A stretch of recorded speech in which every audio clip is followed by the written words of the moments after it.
Detectives investigated 17 similar incidents occurring between September 19, 2021 and August 28, 2022. Male victims were offered narcotics or marijuana when they were inside or in the vicinity of a bar or restaurant in Manhattan. At the victim's home or at the scene, the perpetrators got his phone, transferred money into their accounts, and took other property in some instances. There have been 2 overdose deaths associated with this case.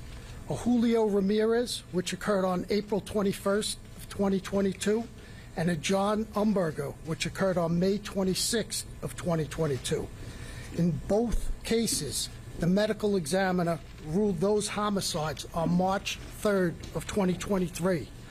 It listed the cause of death as acute intoxication by the combined effects of fentanyl, bifluorofentanyl, cocaine, lidocaine, and ethanol. Investigation in these 2 homicides revealed that on April 21st, 2022, our victim, Mr. Ramirez, was approached by 3 perpetrators outside of the Ritz Bar at 369 West 46th Street. All got into a taxi. Our victim was found deceased from a drug overdose. His cell phone was used to make numerous transfers from bank accounts and purchased sneakers from a Soul Stage sneaker store. On Wednesday, June 1st of 2022, police responded to a wellness check at 34 East 61st Street. Mr. Umberger was pronounced deceased. Detectives began investigating the fraudulent usage on credit cards as well as unauthorized cash app transfers from the victim's bank account.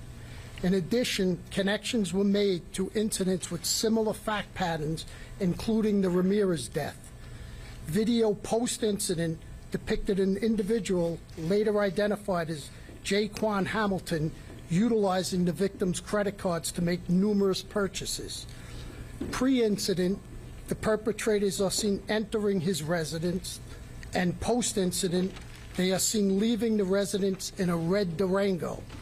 That vehicle was rented to a Robert DeMaio, who was previously arrested in this investigation. A search warrant was executed on a cell phone recovered from Robert DeMaio. Among the results returned were 2 videos depicting Hamilton and DeMaio in the victim's apartment.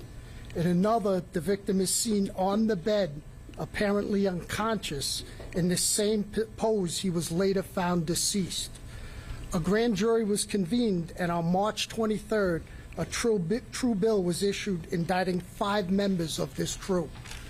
3 members, a Jacob Barrasso, male 30 with 9 prior arrests, Robert DeMaio, a male 34 with 4 prior arrests, and Jaquan Hamilton, a male 35 with 12 prior arrests, were indicted for the murder of Julio Ramirez.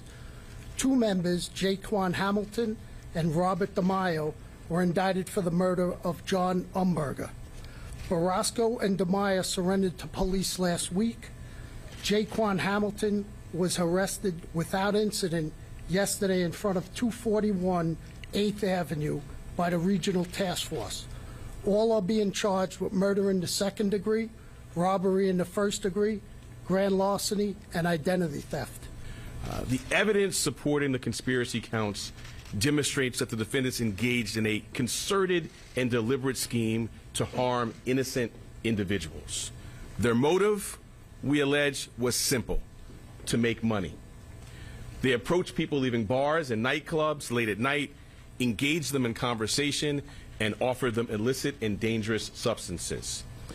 The defendants used these substances as weapons to incapacitate their victims, giving them an opportunity to steal their phones and credit cards. In the subsequent hours and days after each incident, we allege, the defendants would then use the phones and credit cards to make purchases for themselves.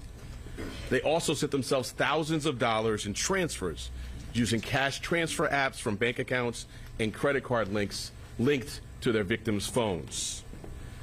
The defendants had no regard for whether their victims ever recovered from being drugged, And indeed, as was mentioned, 2 of their victims never recovered. Julio Ramirez and John Umberger both tragically died as a result of a combination of drugs, including 2 types of fentanyl. I cannot imagine how painful it is for the families of Mr. Ramirez and Mr. Umberger. My thoughts continue to be with them, and it's my sincere hope that today will bring some solace in the fact that our investigation has now led to these charges.